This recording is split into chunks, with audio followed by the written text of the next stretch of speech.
Sir, பொதுவாக இப்போது தமிழ்நாட்டில் இப்போது பிரதான எதிர்க்கட்சியாக இருக்கக்கூடியது அதிமுக தான். அப்போது அதிமுக பிரதான எதிர்க்கட்சியாக இருக்கக்கூடிய சூழ்நிலையில் மக்களுக்கான ஒரு போராட்டம் பிரச்சனை அப்படின்னு நடக்கும்போது அது தமிழக அரசுக்கு எதிராகவோ அரசுக்கு நெருக்கடி கொடுக்கக்கூடிய வகையில் நடக்கக்கூடிய பட்சத்தில் வழக்கமாக எதிர்க்கட்சிகள் அதை கையில் எடுத்து மிகப்பெரிய விடயமாக போராட்டமாக முன்னெடுப்பாங்க. ஆனால் தூய்மை பணியாளர் போராட்டத்தை பொறுத்த வரைக்கும் அதிமுக அதை சரியாக கையாண்டதாங்கிற ஒரு கேள்வி வருது இல்லையா? பல கூட்டணிக்கு திமுகவை சேர்ந்த கூட்டணி கட்சியினர்லாம் அங்கே போகிறாங்க. ஆனால் அதிமுக அதை சரியாக கையில் எடுக்கலை, மக்களுக்கான பிரச்சனை அதிமுக தலையிடல் அப்படிங்கிற மாதிரி தானே இருக்குது. அதெல்லாம் கிடையாது. கட்சியினுடைய மூத்த அமைச்சர் முன்னாள் சபாநாயகர் அண்ணன் ஜெயக்குமார் வந்து நேரடியாக களத்துக்கு சென்று மிகப்பெரிய பேட்டியை கொடுத்துருக்காரு தமிழக அரசுக்கு எதிராக. மக்களை காப்பும் தமிழகத்தை மீட்போங்கிற அடிப்படையில் தமிழகம் முழுவதும் சூறாவளி சுற்றுப்பயணத்தை நடத்தி கொண்டிருக்கிறார் கட்சியினுடைய பொதுச் செயலாளர். இன்றைய சூழ்நிலையில் நான் சொல்ல விரும்புவது எல்லாமே காத்தலும் காத்த வகுத்தலும் வல்லது அரசும்பாங்க.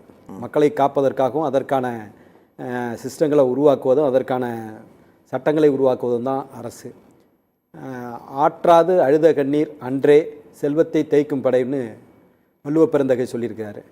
மக்கள் வந்து கொடுமை தாங்காமல் சிந்துகின்ற கண்ணீர் வந்து அந்த அரசையே மாற்றியமைப்பதற்கான படைக்கருவியாகும்னு சொல்லி திருக்குறளுக்கான உரையை எழுதியிருக்கிற சாட்சாத் மு.க. ஸ்டாலின் அவர்களுடைய தந்தையார் கருணாநிதி அவர்களுடைய உரையை தான் நாங்கள் எடுத்துகிட்டு வந்திருக்கோம். அதைத்தான் இன்றைக்கி ஜூனியர் விகடன் பத்திரிகையில் கவர் ஸ்டோரியாகவும் எழுதியிருக்கிறார்கள்.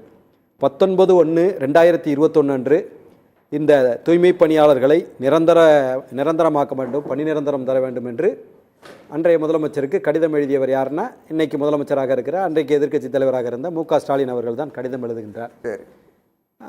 கடிதம் எழுதி, அதாவது நீட் தேர்வு உட்பட அவர்கள் வந்து கொடுத்த வாக்குறுதிகள் தான் உங்களுக்கு நன்றாகவே தெரியும். 520 வாக்குறுதிகள், பொய்யான வாக்குறுதிகளை கொடுத்து அதில் ஒரு 10% வேண்டுமானால் தன்னிச்சையாக தானாக நிறைவேறி இருக்கலாம், அல்லது ஏற்கனவே எங்களுடைய அரசில் செயல்படுத்தியதை இவர்கள் ஸ்டிக்கர் ஒட்டி தாங்கள் முடித்ததாக சொல்லியிருக்கலாமே அன்றி இன்றைக்கு இந்த தூய்மை பணியாளர்களுடைய போராட்டம் உயர்நீதிமன்றம் துரதிர்ஷ்டவசமாக அவர்களை வெளியேற்ற சொல்லி இருக்கிறது. அவர்கள் போராடுவதற்கான இடம் சேப்பாக்கம் அந்த மாதிரி இடங்கள் ஒதுக்கி இருக்கிறாங்க. அந்த மாதிரி வள்ளுவர் கோட்டம் அந்த பகுதியில் போராடலாம்ங்கிற மாதிரி சொல்லியிருக்கிறார்கள். போராட்டத்தை நடத்த வேண்டாம் என்று சொல்லவில்லை, இந்த இடம் உகந்த இடம் இல்லைங்கிற அடிப்படையில் போராட்டத்துக்கு சொல்லியிருக்கிறார்கள். இன்றைக்கு இந்த தூய்மை பணியாளர்கள் ஏறக்குறைய 15-20 ஆண்டுகளாக சென்னை மாநகராட்சி இப்போதைக்கு வந்து இந்த போராட்டத்தில் ஈடுபட்டிருக்கக்கூடியவர்கள் 5-6வது மண்டலங்களைச் சேர்ந்தவர்கள்.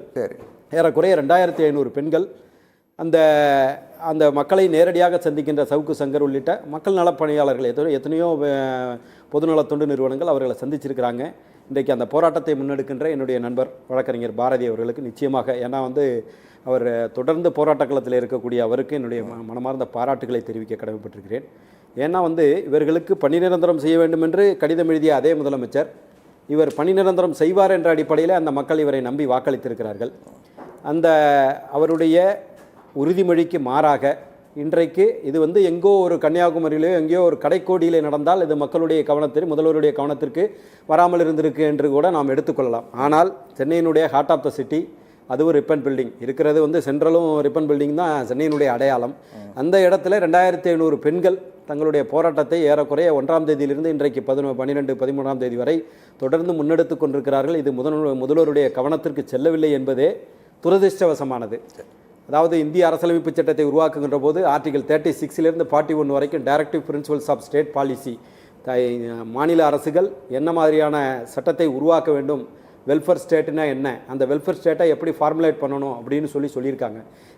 இந்திய அரசியலமைப்பு சட்டத்தின்படி அந்த மக்கள் நல அரசு தான் தமிழகத்தில் செயல்பட்டு கொண்டிருக்கிறதா என்பது இன்றைக்கு கேள்விக்குறியாகி இருக்கிறது.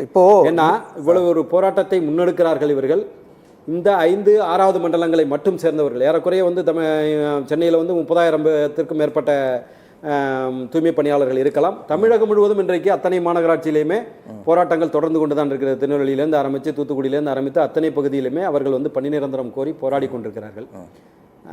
இதில் வந்து மினிமம் வேஜஸ் ஆக்ட் ஏற்கனவே வந்து 1948 இருக்குது. அது இப்போ தான் வந்து ஜிஓ 62 கொண்டு வந்தாங்க. இப்போதைக்கு 754 ரூபாய் ஊதியமாக சொல்லி கொண்டு வந்தார்கள். ஆனால் மாநகராட்சியினுடைய நேரடி ஊழியர்களாக இவர்கள் இருக்க முடியாது, அவர்களை தனியார் நிறுவனத்தில் நாங்கள் கொடுக்குறோம் அப்படி என்று சொல்லுகின்ற போது ஏறக்குறைய 25,000 ரூபாய் சம்பளம் வாங்கிட்டு இருந்தவங்கலாம் 16,000 17,000 வாங்க வேண்டிய சூழலுக்கு தள்ளப்படுவார்கள். சரி, நிச்சயமாக அவர்கள் 25 ஆண்டுகளாக தொடர்ந்து பணியாற்றுவது, ஏன்னா வந்து கொரோனா பேரிடரில் வந்து அவங்க வந்து உயிரை துச்சமன மதித்து அன்றைக்கு பணியில் முன்கண பணியாளர்களாக இருந்தவர்கள் வந்து இந்த தூய்மை பணியாளர்கள். இவர்கள் வந்து எசென்சியல், இவங்க இல்லைன்னா பண்ண முடியாது. அப்படிப்பட்ட சூழலில் குறிப்பாக வட சென்னையை மட்டுமே, ஏன்னா வந்து மிகப்பெரிய ஆட்கள் இல்லாத பகுதின்னு, இப்போ இதே தென் சென்னையில் இருந்தால் இன்னும் மிகப்பெரிய அளவில் பிரதிபலித்திருக்கும். ஏறக்குறைய வடக்கு மண்டலங்களில் குளத்தூர் உள்ளிட்ட ஸ்டாலின் அவர்களுடைய சொந்த தொகுதியாகிய குளத்தூரில் கூட இன்றைக்கு குப்பை மேடுகள் அதிகமாக நிறைந்து கொண்டே இருக்கின்றன. இதில் வந்து தனியார் நிறுவனத்திடமிருந்து ஏதோ ஒன்றை பெற்றுக்கொண்டு ஏறக்குறைய 2400 கோடி ரூபாய்க்கு அவர்களிடம் இவங்க அவுட் சோர்சிங் விட்டுட்டாங்க அப்படின்னு சொல்கிறாங்க. அந்த நிறுவனத்தை நடத்துகின்ற அந்த ஆந்திர நிறுவனம் ராம்கிங்கிற அந்த நிறுவனம் வந்து இங்கே தொழிலை தொடங்குறாங்க அப்படின்னு சொன்னால் அவங்க நிச்சயமாக அவங்கள்ட்ட இருந்து ஒரு 5000 பேர் 10,000 பேர் இங்கே பணியில் இறக்க வேண்டும்.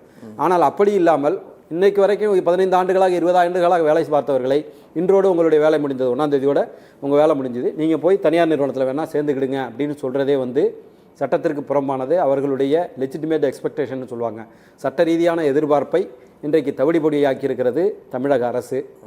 குறிப்பாக என்ன ஒரு கேள்வி சார், என்னன்னா இந்த விவகாரத்தை பொறுத்த வரைக்கும் அன்றைய எதிர்க்கட்சியாக இருந்த திமுக மாநகராட்சி ஆணையருக்கு கடிதம் அனுப்புனாங்க, தேர்தல் வாக்குறுதியை கொடுத்தாங்க, இன்றைய ஆளுங்கட்சியான பிறகு அதை நிறைவேற்றல் அப்படிங்கிற குற்றச்சாட்டு இருக்கு. இப்போ அதிமுக நிலைப்பாடு என்னங்கிற ஒரு கேள்வி வருது இல்லையா? இப்போ திமுகவுடைய கூட்டணி கட்சி சேர்ந்தவங்களும் அங்கே போறாங்க, மரியாதைக்குரிய முன்னாள் அமைச்சர் திரு ஜெயக்குமார் அங்கே போறாரு. என்ன பெரிய வித்தியாசம்? இப்போ அதிமுக இந்த விவகாரத்தை ஒரு பெரிய அளவில் கொண்டு போக வேண்டாமா? மக்களுக்கான ஒரு பிரச்சனை, தமிழகத்தை மக்களை காப்பும் தமிழகத்தை மீட்போம் அப்படிங்கிற பிரச்சாரம் போயிட்டு இருக்காரு. 10 நாட்களுக்கு மேலாக நடந்துட்டு இருக்கு. முதலமைச்சர் அங்கே போல நேரில் போல சந்திக்கலன்ற ஒரு பெரிய விமர்சனம் முன்வைக்கப்படுது. அதே சமயத்தில் எதிர்க்கட்சி தலைவர் அங்கே போயிருக்கணும் இல்லையா? அந்த கேள்வி வரல. பிரச்சாரம் ஏற்கனவே திட்டமிடப்பட்ட பிரச்சாரம். அதற்காக அங்கே இருக்கிற தொண்டர்கள் வந்து பல பிரச்சாரமே மக்களை காப்போங்கிற பிரச்சாரம் மாதங்களாக, அதனாலதான் எங்களுடைய பிரதிநிதி மக்கள் போராடிக்கிட்டு இருக்காங்க. தலைநகர்ல மக்கள் போராடிட்டு இருக்காங்க, தமிழ்நாட்டின் தலைநகர்ல மக்கள் போராடிட்டு இருக்காங்க. அவங்களை சந்திக்கிறதை விட்டு மக்களை காப்போம் அப்படிங்கிறது எங்க? நேரடியாக பங்களிப்பை ஆற்றி அதுல செயல்பட வேண்டிய முதலமைச்சரை விட்டுவிட்டு எதிர்க்கட்சி தலைவர் வரவில்லை என்று சொல்லுகின்ற குற்றச்சாட்டே தவறான குற்றச்சாட்டு. ஜெயக்குமார்ங்கிறவரை தனிநபர் கிடையாது, எங்க கட்சியினுடைய சபாநாயகராக இருந்தவர், தொடர்ந்து பேட்டிகளை கொடுக்கக்கூடியவர். இந்த நீங்க எழுப்புகின்ற அனைத்து இந்திய அண்ணா திராவிட முன்னேற்ற கழகத்தினுடைய எந்த ஒரு பிரதிநிதியுமே அந்த பக்கத்தை எட்டி பார்க்கல நீங்க சொன்னா நிச்சயமாக அது வந்து வருந்தத்தக்கது. ஆனால் எங்களுடைய கட்சியினுடைய பிரதிநிதியாக அண்ணன் ஜெயக்குமார் அவர்கள் அங்கே சென்றிருக்கிறார், தொடர்ந்து போராட்ட களத்தில் இருந்து பிரதான எதிர்க்கட்சி போதுமான ஒரு கேள்வி வருது இல்லையா? அது ஒரு பிரதான எதிர்க்கட்சிக்கு போதுமா? இப்ப உங்களுடைய இது வந்து அவர் அந்த சுற்றுப்பயணத்தை நிப்பாட்டிட்டு உடனே வரணுங்கிற மாதிரி எதிர்பார்க்குறீங்க. அப்படித்தானே? அங்க போராட்டங்களை மக்கள் எதிர்பார்க்க மாட்டாங்க. நீங்க அந்த பகுதியில பக்கத்திலேயே நேரு ஸ்டேடியத்தில் நடக்கின்ற கூலி படத்தினுடைய பிரிவி ஷோவுக்கு வந்துட்டு போறாரு. கூலி படத்தினுடைய ஆடியோ லான்ச்சிங்க்கு துணை முதல்வராக இருக்கிற உதயநிதி ஸ்டாலின் வந்துட்டு போறாரு. அதை நீங்க விமர்சனமா எடுத்து வைங்க நிச்சயமாக. ஏன்னா இதுல வந்து பங்களிப்பை நிகழ்த்த வேண்டியது அவங்க மக்களை சந்திக்க வேண்டியது அவங்க. அங்க என்ன அங்க நடக்கிற அந்த படம் என்ன? கூலி. இங்க யார் போராடுறாங்க? எதை கேட்டு போராடுறாங்க? எங்களை நிரந்தர கூலி பணியாளர்களாக எங்களை நிகழ்த்துங்கள். அப்போ படத்தில் மட்டும்தான் நீங்கள் வந்து மாமன்னனாகவும் நீங்கள் வந்து கூலி தொழிலாளர்களுடைய ஏழை பங்காளனாகவும் நடிப்பீர்கள். ஆனால் நிஜத்தில் அப்படி இருக்க மாட்டீர்கள் என்பது அந்த பகுதியாக வராமல் வேறு பகுதியில் சென்றுட்டு போறாருங்கிறது நிச்சயமாக அவருக்கு ஓட்டு போட்ட, அவர்கள் சொன்ன வாக்குறுதிகளை நம்பி வாக்களித்த மக்களை அவமானப்படுத்துவதாக தான் நாங்கள் கருதுகிறோம். ஏன்னா நீங்கள் அந்த பகுதிக்கு ஒரு நாகரிகமான அரசியல்வாதியாக இருந்தால் நீங்கள் அந்த பகுதிக்கு வந்திருக்கக்கூடாது. வந்து நீங்கள் மக்களையும் சந்திச்சுட்டு போயிருக்கணும். அதற்கு அவரால் செல்ல முடியலை. அதே போல் முதலமைச்சர் அவர்கள் பழம்பெரும் நடிகை எம்என் ராஜனம் அவர்களை சென்று சந்தித்து அவரோடு அளவலாவிட்டு வருகின்ற அளவிற்கு அவருக்கு முதலமைச்சர் அவர்களுக்கு நேரம் கிடைக்கின்றது. இன்றைக்கு கூட பரதநாட்டிய கலைஞர் ஜாகிர் ஹுசேன் அவர்களை சென்று இன்றைக்கு உதயநிதி ஸ்டாலின் அவர்களும் KN நேரு அவர்களும் சந்திக்கிறார்கள். அதாவது கலைஞர்கள் பாராட்டப்பட வேண்டியவர்கள், கலைஞர் கருணாநிதியை தவிர மற்றவர்களை சொல்கிறேன். கலைஞர்கள் பாராட்டப்பட வேண்டியவர்கள் என்பதில் மாற்று கருத்து கிடையாது.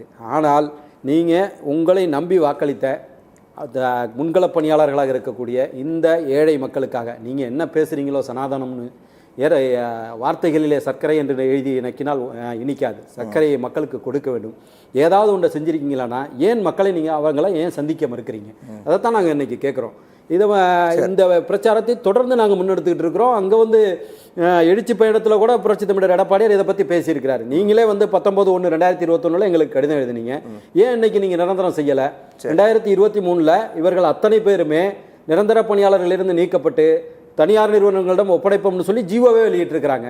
அப்போ ஒட்டுமொத்தமாக இவர்கள் வாக்களிக்கின்ற அந்த மக்களுக்கு ஒருத்தரை மட்டும் இல்லை, எல்லாரையுமே ஏமாற்றுகின்ற எல்லா துறைகளும். இன்றைக்கு தமிழகத்தில் போராடாத துறைகள் ஏதாவது ஒன்று இருக்குன்னு கேட்டிங்கன்னா இன்னைக்கு முன்கள பணியாளர்கள் வரைக்கும் களத்துக்கு வந்தாச்சு.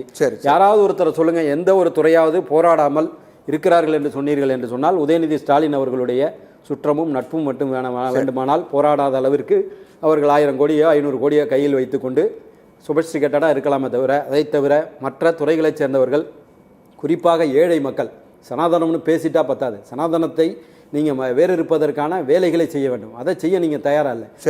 பேரறிஞர் பெருந்தகை அண்ணா அந்த இயக்கத்தை உருவாக்கிய போது எல்லோருக்கும் எல்லாமும் உண்டு. இன்றைக்கு நீங்கள் என்ன செய்து கொண்டிருக்கிறீர்கள் என்றால் எல்லாமும் உங்கள் குடும்பத்திற்கு என்ற அடிப்படையில் தான் இன்றைக்கி செயல்படுத்திட்டு இருக்கீங்க. என்ற கருத்தை பற்றி வைக்கிறேன்.